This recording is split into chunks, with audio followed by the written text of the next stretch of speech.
the blood of the Lamb, redeemed through His infinite mercy, His child and forever I am. Redeemed,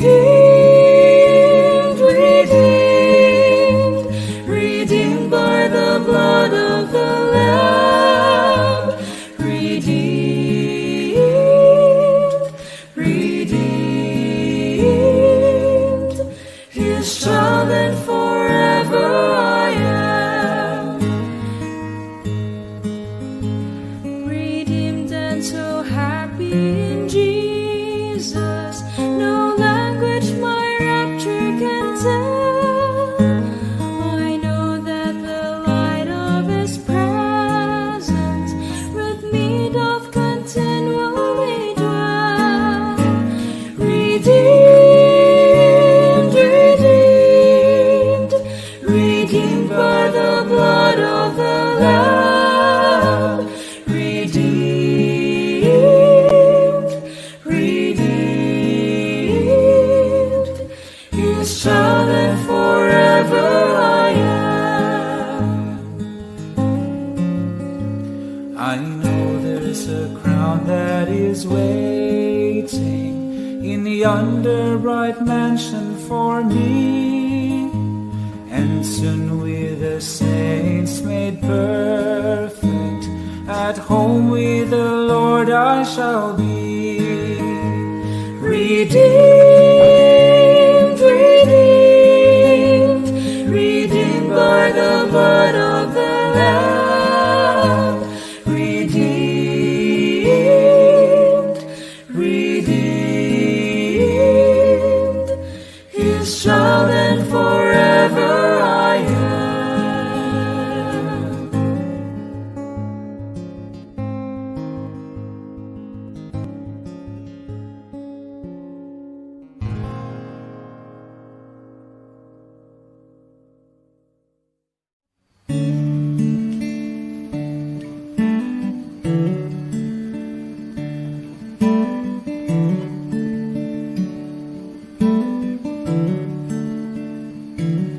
Lord, I want to be a Christian in my heart, in my heart. Lord, I want to be a Christian in my heart, in my heart, in my heart.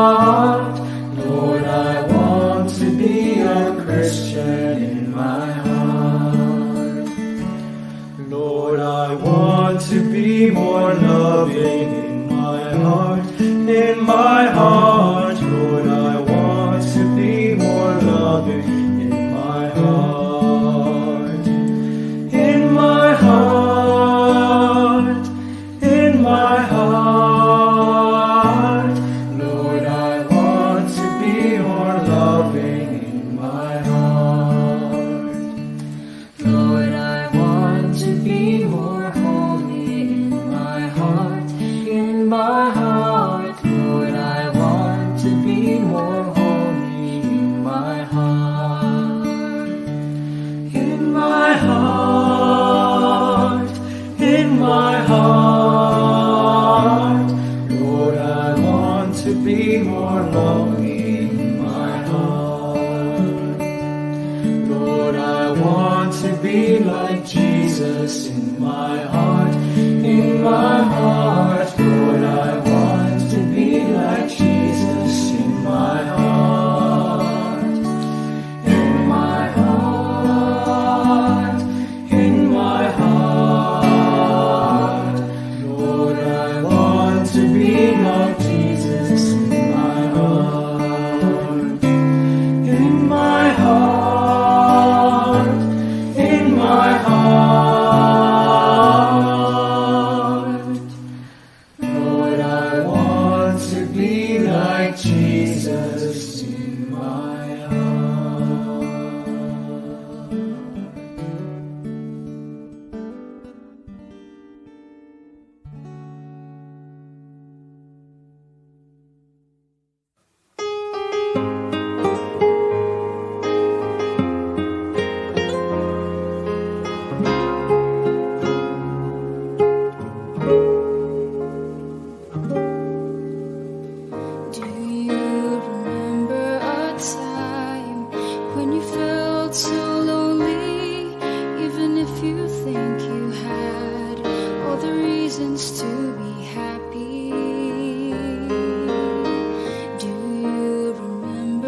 a day when you felt so empty, and the only way to hide is to get occupied.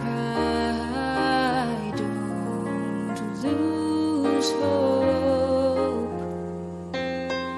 There's an answer, my friend. There's a hole in my heart and yours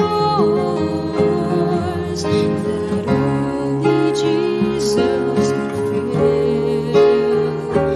We can try to patch it up with things, but when they're over, when excitement fades, our emptiness still stays.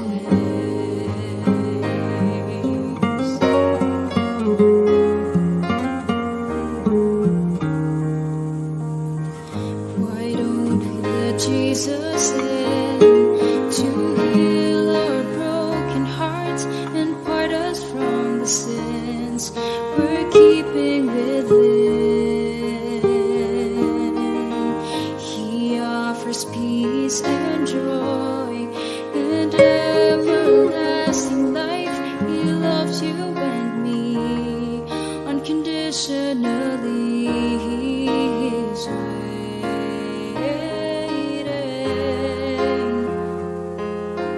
knocking at your door.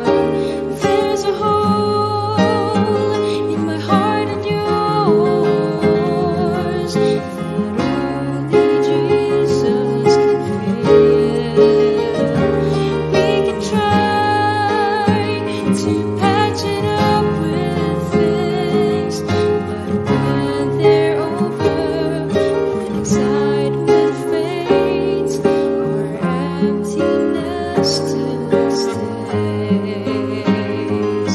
He's waiting, knocking at your door. He longs to fill your soul.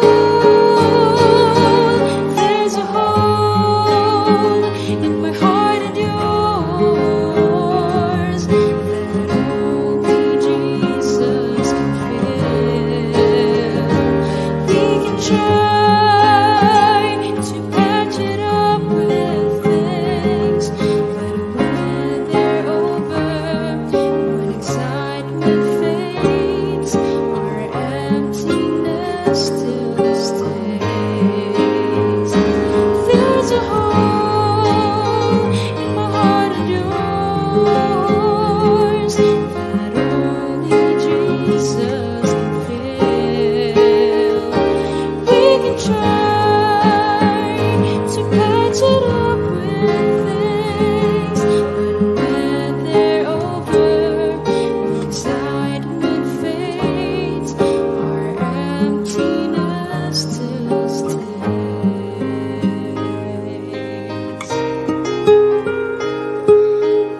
When they're over, when excitement fades, our emptiness still stays.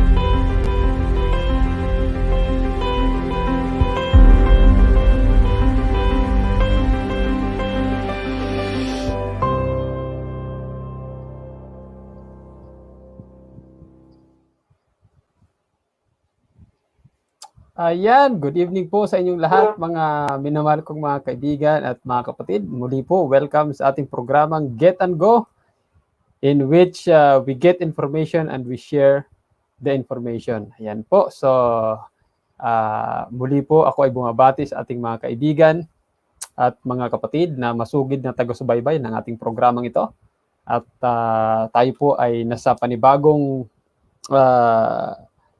focus ng ating lesson. Ano po? At ito ay, of course, may kinalaman pa rin ito sa kapahingahan kay Kristo. The whole theme of our lesson for this quarter is Rest in Christ.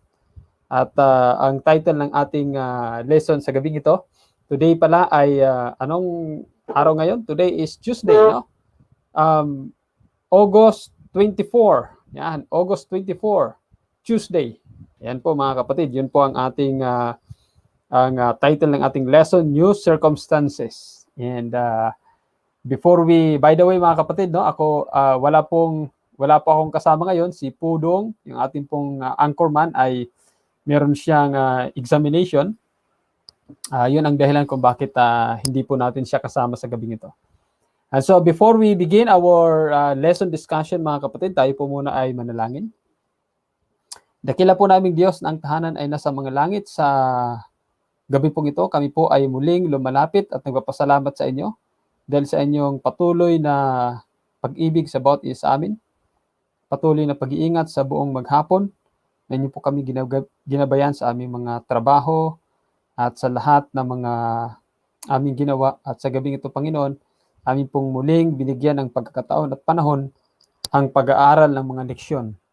Nawa po ang pamatnubay ng Banal na Espiritu ang aming maranasan, samantalang kami po ay mag-aaral ng leksyon sa gabing ito, at ito lamang ang hiling sa inyo sa pangalan ng Panginoong Hesus. Amen. Alright mga kaibigan, so gusto ko munang batiin, no? Bigyan muna nating daan ang ating mga pagbati. Batiin ko po ang mga regular. So tayo lang din naman lagi eh. Ano, di ba? So Sister Sheila May, yan. Sino pa? Brother Romel. Brother Romel de Villieres. Okay, so good evening po. Sister Nanette, good evening po. Kay Sister Cathy Pablo, good evening po. Brother Caleb, yan. Kay Sister Rosel Hipolito from Tuguegarao. And Sir Edward from Thailand, yan. Good evening po. And yun po mga kapatid, no? And I believe that there are still some of our regular viewers who are watching with us now online and studying with us about our lesson. And this is our this is our invitation din, no? Kasi ang aking panukala sana sa ating pong online Sabbath service sa PIC, no, sa Philippine International Church, na ang ating mga nagtitake part, lalo tigit sa Sabbath School lesson, ay gusto ko rin sanang mag-join din dito sa online discussion ng ating daily Sabbath School lesson para at least meron na silang preconceived ideas kung paano i-discuss sa Sabado. So hopefully ma-materialize ito, and expect mga kaibigan at mga kapatid na they will joining me here in our online lesson discussion. And would like to recognize also Marlo Minjola, ganoon din kay Brother Christopher Timbol, no? Mapagpalang gabi Pastor Ken and to all. Ayan, good evening din po. Oy, meron pang isa, no? Maganda at kayo ay nagsisignify ng iyong attendance. Joserel Garay. Okay? So, good evening po sa inyong lahat. So, ang ating lesson ngayon, mga kaibigan, ay may pamagat na new circumstances. No? So, okay, let me begin reading our lesson. After 40 years of wandering in the desert, a new generation with vague, if any, memories of Egypt had grown up. They had a very different life experience from that of their parents. This new generation had witnessed their parents' continued lack of faith, and as a consequence, they too had to wander in the wilderness as their parents' generation died off.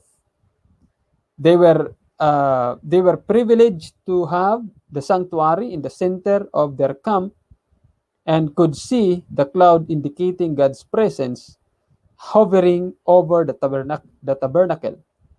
When it moved, they knew that it was time to pack and follow.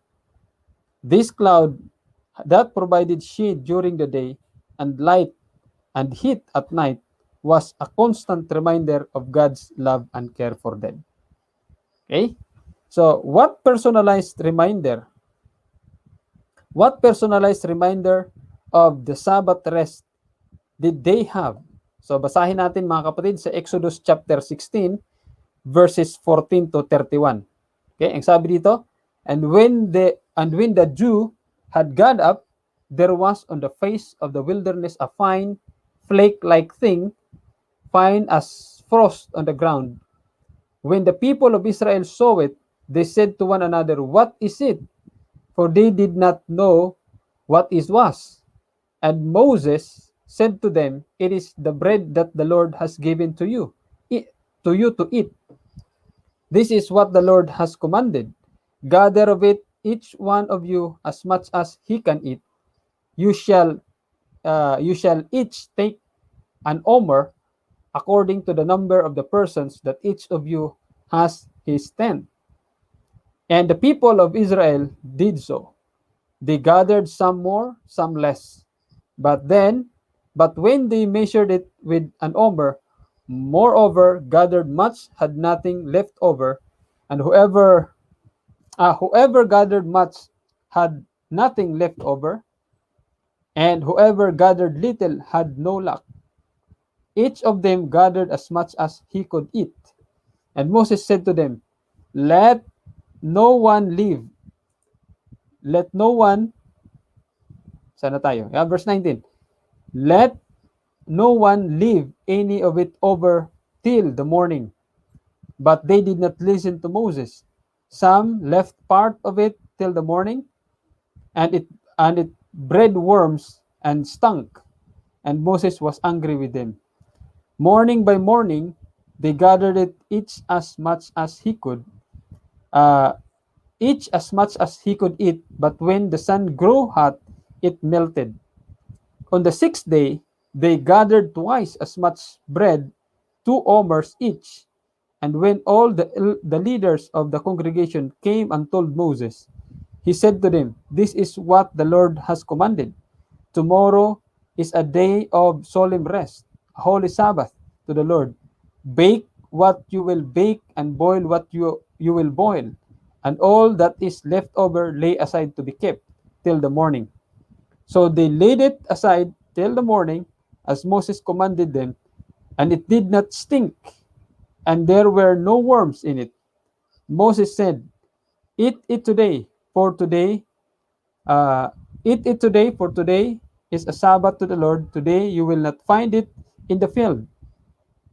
6 days you shall gather it, but on the seventh day, which is the Sabbath, there will be none." On the seventh day, some of the people went out to gather, but they found none. And the Lord said to Moses, "How long will refuse to keep my commandments and my laws? See, the Lord has given you the Sabbath. Therefore, on the sixth day, he gives you bread for 2 days. Remain each of you in his place. Let no one go out of his place on the seventh day." So the people rested on the seventh day. Now the house of Israel called its name manna. It was like coriander seed, white, and the taste of it was like wafers made with honey. Okay? So, good evening kay Cho Kim. Okay? So ito mga kapatid yung talata na baga nabasa natin. What personalized reminder of the Sabbath rest did they have? Okay? Yung personalized reminder mga kapatid, klarong-klaro naman dito sa ating binasa, ay walang iba kundi yung pag-gather ng mana, yung tinawag ng mga tao na mana, pag-gather ng doble sapagkat sa araw ng Sabado ay wala nang mahuhulog pa. Contrary to popular theology, these verses prove that the 7-day Sabbath predated the giving of the law at Sinai. So, yun mga kapatid, dito sa chapter 16 wala pang kautusan. Pero sinabi dito ng ating Panginoong Diyos na hanggang kailan tatanggihan ang aking mga utos, ang aking kautusan, ang aking commandments, ang aking mga kautusan hanggang kailan tatanggihan. So dito mga kapatid, in Exodus chapter 20, saka palang ibinigay yung kautusan or 10 utos, but itong idea ng Sabbath ay ibinigay na, ang tawag dito ay predated, no? Yung Sabbath commandment was already predated the giving of the law at Sinai. So ibig sabihin, nag-exist na ito mga kapatid bago pa ibinigay ng ating Panginoong Diyos literally doon sa Sinai na kabilang sa 10 utos. What happened here? Ang sabi dito sa lesson, the special food that God supplied was a daily reminder of the fact that the Creator sustained His creation. In a very tangible way, God was supplying their needs. Every day was a miracle with the food appearing and disappearing with the sun. Anytime that anyone tried to hoard for the next day, it would rot and stink. And yet every Friday, there was enough for a double portion, and the leftover to be eaten on the Sabbath remained miraculously fresh. So, napakalinaw mga kapatid, no? Napakaganda ng reflection o napakaganda ng sinasabi sa lesson para makita natin tawag dito, ang mensahe na dapat nating makuha dito, yung reflection na dapat nating makuha dito mga kapatid. Una, no? Jesus Christ or ang ating Panginoong Diyos ay merong tawag dito, hindi nagpapabaya sa ating mga pangailangan. Okay? So, dito mga kapatid ay makikita natin dito na ang mensahe lang na dapat nating makita dito. Gusto ko ito dito na sinasabi, every day was a miracle with food and food appearing and disappearing with the sun. Anytime that anyone tried to hoard for the next day, it would not stink. And yet every Friday there was enough for a double portion, and the leftover to be eaten on the Sabbath remained miraculously fresh. So, ang nakita ko dito mga kapatid ay walang iba kundi yung kung paano mag-provide ang ating Panginoong Diyos. No? Kung paano mag-provide sa atin araw-araw. I mean mga kapatid, no?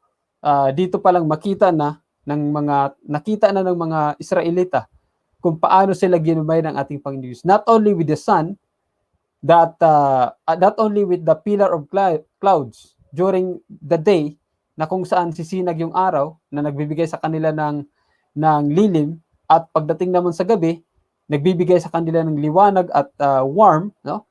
Pero mga kapatid, no, makita natin dito that even in their needs, no, yung kanilang pagkain sa araw-araw, ay makikita natin dito yung providence ng ating Panginoong Diyos.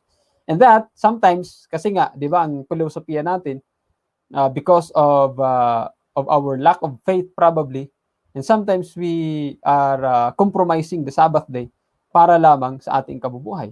At marami dyan, no, maraming mga talagang sinasacrifice nila yung araw ng Sabbath para meron silang makain, no? Meron silang makuhang sweldo para merong makain ang family sa susunod na mga araw. So, pero dito, no, ating mapag-aralan din kung paano natin, kumbaga dito nakasalalay kung paano tayo ipakita ang ating pananampalataya sa ating Panginoong Diyos. Apo, paano natin ipapakita ang ating pananampalataya sa ating Panginoong Diyos. Kumbaga, tayo, ang sinasabi dito sa lesson na we should learn how to trust God. We should learn how to have faith in God, na sa ating pagtatapat talagang ibubuhos ng ating Panginoong Diyos yung kanyang miracle. Okay, so tuloy natin ang lesson. Ang sabi dito, Israel now had the sanctuary service and all the laws and regulations recorded in Leviticus and Numbers.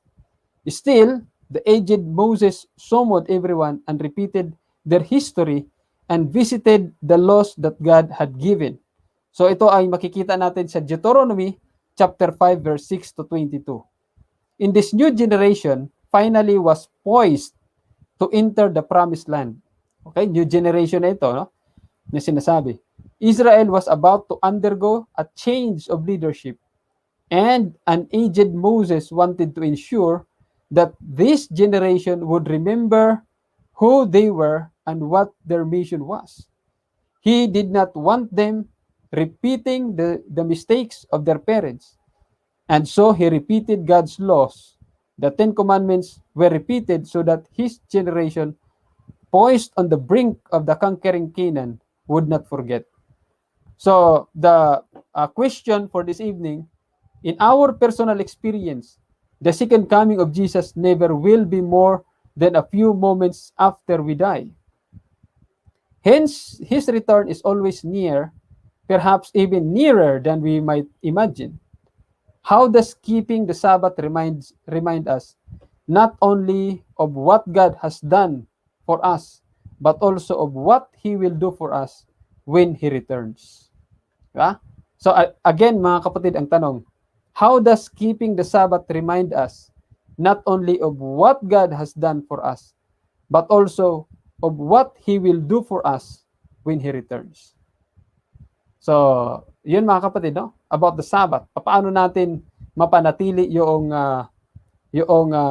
keeping the Sabbath, no? Remind us not only what God has done for us, kung ano ginawa sa atin ng ating Panginoon Diyos, but also of what He will do for us when He returns. So dito mga kapatid, ano ba ang ginawa ng ating Panginoong Diyos, no? Sa atin sa kasulukuyan. Nung nakaraan, sinabi natin na yung Sabbath ay nakafocus ng creation. But here, makita natin sa Deuteronomy chapter 5 verse 6 to 22, ang focus mga kapatid ng Sabbath, no, ay ang focus ng Sabbath ay, basahin natin ito, no? Yan, verse 12, observe the Sabbath day to keep it holy as the Lord your God commanded you. 6 days you shall labor and do all your work, but the 7th day is the Sabbath to the Lord your God. On it you shall not do any work, you nor your son, your daughter, your male servant, your female servant, or your ox, or your donkey, or of your livestock, or the sojourner who is with you, your gates, that your male servant and your female servant may rest as well as you. You shall remember, verse 15 mga kapatid, in Exodus chapter 20, ang focus doon mga kapatid ng Sabbath is about recognition of God's creative power.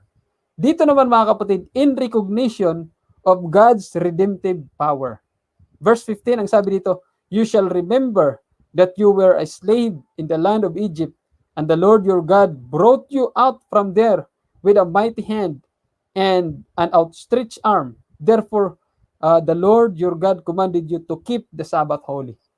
So, kita nyo mga kapatid dito, no? So, there are two major things na dapat nating alalahanin, no? That we should remember on the Sabbath day. Kaya mga kapatid, kaya ang sinasabi ko na kung tayong lahat ay sumisimba sa araw ng Sabado, hindi po ito mga kapatid nakasentro sa kung ano yung accomplishments meron tayo. Hindi po ito nakasentro na masaya ka dahil sa, kumbaga, pagpapasalamat mo sa Panginoon because of your accomplishments. Hindi po mga kapatid. Hindi po ito yung time na makapag-relax ka kasi sa buong sanlinggo ay pagod ka. Oh? Hindi po mga kapatid. Although the Sabbath is the day of rest mga kapatid, but remember that the very purpose or the very reason why we worship the Lord on the Sabbath day is that it focuses in two things. Number one, it is a reminder that God created us. It is the reminder that God created us in His own image and in His likeness. Ito yung pag-alala natin mga kapatid that we are not created from something else. Hindi tayo nilikha sa pamagitan ng isang species, no? Na nanggaling daw tayo sa unggoy. Hindi po mga kapatid. That's the memorial of God's creation, yung Sabbath mga kapatid, nung tayong lahat ay nilikha sa pamagitan ng kanyang image. And not only us, pero ito yung reminders about isa kung paano ipinakita ng ating Panginoong Diyos ang kanyang kapangyarihan nung nilikha ang sanlibutan. Pangalawa mga kapatid, no? Not only that it is a reminder of God's creative work, of God's creative power, but it is also a reminder of God's mighty hand Di ba? Yung kapangyarihan ng ating Panginoon Diyos kung paano tayo niligtas. And that's actually kumbaga, yun yung tinatawag na yung Exodus experience, mga kapatid, na description ni Moses ng redemptive power of God from the land of Egypt, mga kapatid. Ito po ay talagang fulfilled, no? Ultimate fulfillment nito nung tayong lahat ay niligtas ng ating Panginoong Hesukristo doon sa Kalbaryo sa cross. All the sacrifices, lahat ng mga rituals foreshadowed, no? Yung ultimate fulfillment, walang iba kundi ang kamatayan ng ating Panginoong Hesukristo doon sa Kalbaryo sa cross. So pag makita natin, no, yung timing ng kamatayan ng ating Pagso-Kristo, Jesus Christ was on the tomb on the Sabbath day. It only signifies that on the Sabbath day, mga kapatid, ipinapaalala sa atin ng ating Panginoong Diyos na tayong lahat ay kanyang niligtas. Hindi lang na tayong lahat ay kanyang nilikha, no? As a memorial of the Sabbath day, pero tayong lahat ay kanyang niligtas. So, ang question dito, mga kapatid, na sinasabi, okay, balikan natin yung tanong, no? Ang question dito, how does keeping the Sabbath remind us not only of what God has done for us, but also of what He will do for us when He returns? Okay? So, yun, mga kapatid. Kaya ngayon, no, itong yung pangingilin natin sa araw ng Sabat ay isang reminder na kung ating ipagpapatuloy, no, kung ating ipagpapatuloy at panghawakan ang pangingilin ng araw ng Sabat at sa tamang kaparaanan, no, ibig sabihin, mga kapatid, ang sinasabi ko, ang point ko na tamang kaparaanan is that yung ang ating focus sa pangingilin ng araw ng Sabat, it is what? Reminder to each one of us na tayong lahat ay kanyang nilikha, at reminder sa bawat isa sa atin na tayong lahat ay kanyang niligtas. Yun pong ibig ko sabihin, mga kapatid, na tamang pangingilin sa araw ng Sabat. Hindi po yung nandun ka lang, no? Nandun ka lang sa church, kung physical man ang iyong worship, nandun ka lang, pero pagdating doon, parang iba ang focus natin. Dapat natin lagi itong alalahanin, mga kapatid. Huwag po natin kalilimutan. Every time na tayong lahat ay nag-worship or sumasamba sa ating Panginoong Diyos kung araw ng Sabado, dapat hindi natin makalimutan. Huwag nating makalimutan, mga kapatid, na ang focus ng ating pagsamba sa araw ng Sabado, kundi alalahanin kung paano tayo nilikha ng ating Panginoong Diyos at alalahanin kung paano tayo niligtas ng ating Panginoong Diyos. Celebration of God's creation and celebration of God's redemption. So yun po, mga kapatid, yung new circumstances, no? Pag sinabi new circumstances, mga kapatid, sapagkat dito hindi po sinasabing old circumstances yung Sabbath creation, pero, mga kapatid, na idagdag dito na talagang sa panibagong perspective when it comes to Sabbath, mga kapatid, mas lalo nating paigtingin ang ating pag-recognize sa ating Panginoong Diyos, paggalang sa ating Panginoong Diyos, na sa araw ng Sabat, hindi lamang tayo nilikha, kundi tayo din naman ay niligtas. So yun po, mga kapatid, ang kabuuan ng ating lesson. Well, dito po gusto ko pong pagbigyan, no? Gusto pong basahin ang ating wala pang ibang nag-comment, no? Nag-share ng kanilang mga thoughts, ideas about sa ating lesson, except dito sa tanong ni Brother Edward, no? Sir Edward. Ang kanyang tanong, does it mean that we are not to cook in the Sabbath day? Okay? So itong usapin, no, Sir Edward, medyo mahaba-haba po itong usapin, itong cooking on the Sabbath. Okay, so mayroong mga tao na ang kanilang conviction ay talagang hindi dapat magluluto sa araw ng Sabat. May talata na sinasabi sa Biblia na about the Sabbath cooking, or yun nga, meron silang sinasabi sa Biblia, pero meron tayong right right theology, no? Pero hindi po natin matatakal muna sa gabing ito tungkol sa mga bagay na yan. Meron po akong kaibigan, hopefully na ma-send ko po yung kanyang presentation about Sabbath cooking para inyo pong mapanood sa YouTube para po makatulong sa inyo. As of this time, hindi po natin matatakil yung issue ng Sabbath cooking. However, I can send you the link, no, sa kanyang YouTube channel para mapanood niyo po yung issue ng Sabbath cooking. So, again, mga kapatid, no, I am hindi ko kumbaga ayokong magbitaw ng statement para sa aking bias, no? At ganoon din, ayoko ring magbigay ng statement para mabulaanan yung ibang mga tao na gumagawa ng ganito. Okay po, so para sa akin, I think there is a wonderful time to study, no? At kung willing po kayo, just message me personally sa aking messenger, ano po, and I will give you the link para mapanood niyo po yung issue about Sabbath cooking. Okay po mga kapatid, so it needs more theological concern, it needs more historical historical studies, biblical studies para maunawaan natin ang kabuuan tungkol sa Sabbath cooking. At wag nating maging gawing standard yung tungkol sa bagay na yan para lang magkaroon ng ng division yung ating iba't ibang mga perspective ng kapatiran. So, upon understanding the issue about Sabbath cooking, then probably we can be enlightened kung sa panahon ba natin ngayon ay hindi ba pwede magluto o pwede magluto. No? So, yun po ay depende sa ating mga pag-aralan. And we have different theologians na pwedeng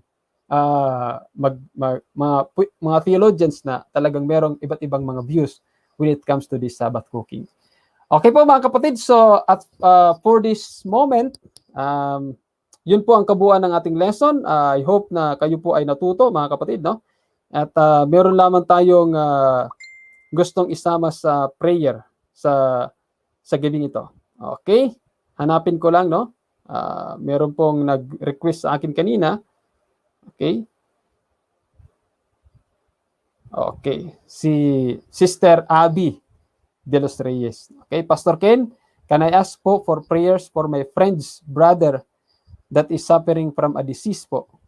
Thanks po so much and God bless you, your program and ministry. Okay? So, ayun po. Di ko kilala kung sino, pero ipag-pray na lang ito natin, no, na kapatid ng kanyang kaibigan. Okay? Kapatid ng kanyang kaibigan. Sige po, tayo po ay manalangin mga kapatid at merong tumatawag sa akin. Hopefully, mamaya re-replyin ko po ito. Pastor, pasama sa prayer, Ate Venus na may sakit. Okay. Venus, no, na may sakit. Alright, so tayo po ay manalangin mga kapatid. Dakila po naming Diyos na ang tahanan ay nasa mga langit. Sa gabi pong ito, kami po ay lumalapit sa inyo at nagpapasalamat kami sa pagkakataong ito na inyo pong pinagkalob sa amin, na kami po ay nagkaroon ng time upang pag-aralan ang leksyon sa gabi ito. Nagpapasalamat kami, Panginoon, na ipinakita niyo po sa amin ang katotohanan na ang araw ng Sabat ay hindi lamang sa pamagitan na kami ay inyong nilikha, reminder na kami ay nilikha sa pamagitan ng iyong wangis at sa pamagitan ng iyong larawan. Kundi sa gabing ito, amin pong natutunan ang isa pang focus ng pag-celebrate sa araw ng Sabat. Walang iba kundi paano ninyo kami niligtas mula sa libis ng aming kapahamakan. Kaya sa gabing ito, dakilang Diyos, kami po ay nagpapasalamat at meron kaming magandang perspective na mas lalong tumibay ang aming pananampalataya na sa araw ng Sabat, kayo po ang siyang tanging Diyos na aming dapat na sambahin.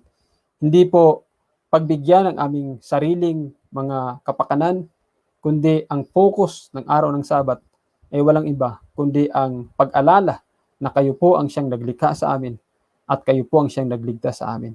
Sa gabing ito, dakilang Diyos, amin pong hinihiling na ang iyong pamatnubay ang aming maranasan, samantalang kami po ay matutulog, kami po ay magpapahinga, amin pong hinihiling na ang iyong patuloy na pag-iingat ang aming maranasan. Dalangin po namin, Panginoon, ang aming mga kaibigan, mga kapatid sa pananampalataya, marahil sila po ay nakaranas ng iba't ibang mga suliranin at pagsubok sa kanilang buhay. Lalo tigit sa panahon ngayon na karamihan sa mga kababayan, aming mga kaibigan at mga kamag-anak, mga kapatid, ay nakaranas ng mga pagkakasakit. Kaya sa gabing ito, dakilang Diyos, aming pong hinihiling na inyo pong tanggapin ang mga prayer request ng aming mga kaibigan na patuloy na nanonood sa programang ito. Aming pong dinalangin si kapatid na Venus, na siya po ay merong masamang karamdaman. Aming pong hinihiling, Panginoon, na huwag niyo nawang ipagkait ang iyong mapagpalang kamay, mapagpagaling na kamay na idampi sa aming kapatid na ito upang kanyang maranasan ang restoration ng kanyang physical na condition. Subalit, Panginoon, patuloy naming kinikilala kung ano po ang iyong patuloy na kalooban para sa aming mga kaibigan na nakaranas ng kanilang mga sakit sa kanilang physical na pangatawan. Ganon din ang kapatid ng kaibigan ni Sister Abby. Amin pong hinihiling, Panginoon, kung sino man siya, ganon din amin pong hinihiling na sa pamagitan ng iyong banal na kalooban, maranasan po nila ang iyong mapagpagaling na kamay. At marahil, dakilang Diyos, ang iba sa amin ay merong mga prayer request. Ito man ay sa pamagitan ng healing, emotional concern, spiritual condition, and even financial circumstances. Amin pong hinihiling, dakilang Diyos, na inyo pong tulungan ang bawat isa sa amin, na kami po ay makapagpapatuloy na magkaroon ng tiwala sa inyo, na ang lahat ng mga bagay na ito ay inyo pong diringgin sang-ayon sa inyong banal na kalooban. Salamat po, Diyos, sa pangako at inyo pong kaming linisin din at patawarin sa aming mga pagkukulang at pagkakasala. Ang lahat ng ito ay aming dinadalangin sa pamamagitan ng pangalan ng aming Panginoong Hesus. Amen. Okay, so yun po mga kapatid, no? Bukas po, atin pong pagbigyan muli ang ating mga prayer request. Ayun po, hindi natin umabot sa gabing ito si Sister Rosel. Sister Rosel, no? Hindi po umabot sa ating prayer ang kanyang Antimora. So bukas po atin pong ipapag-pray po yan, no? So, yun po mga kapatid, ang coverage ng ating lesson sa gabing ito. Ito ang iyong lingkod, si Pastor Ken, saying Jesus Christ must be exalted. Kita-kita tayo muli bukas mga kapatid, no? Sa ganap ng 8:30 sa pag-aaral ng ating lesson. Ganon din mga kapatid sa ating pong programa sa umaga, bukas ng umaga, sa ating morning mercies. We will examine tomorrow chapter 4 of Revelation. Okay po, so muli po, magandang gabi and God bless po sa inyong lahat.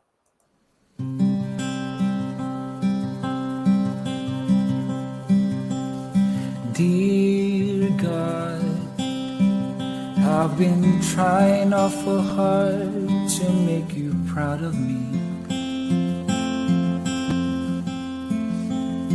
but it seems the harder that I try, oh, the harder it becomes, and I feel like giving up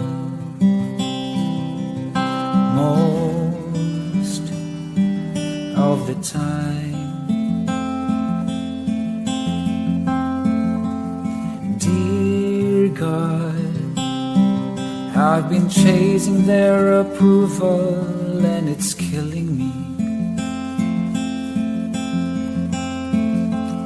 And I know the more I try to prove, oh, the less I have to show. And I'm stuck inside my head, most of the time.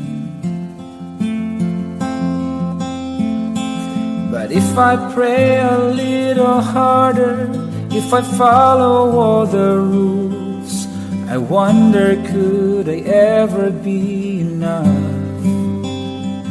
'Cause I try and try just to fall back down again, and I ask myself, why do I try to chase the wind?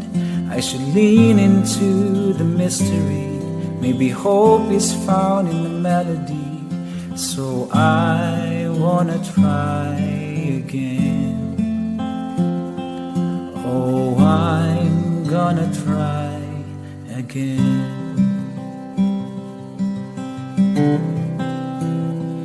And dear child, I hope you know how much I love you, and I'm proud of you. And please believe the thoughts I have for you will never change or fade away. And when you felt like giving up, I never did. 'Cause I'm not scared of imperfections or the questions in your head. Just know that you have always been enough. 'Cause you tried and you tried, and I saw you wrestle with every how, every why. I was right there listening. So just fall into the mystery. And I'll meet you here in the melody. Try just to try again. Oh, child, would you try again? My child, you can love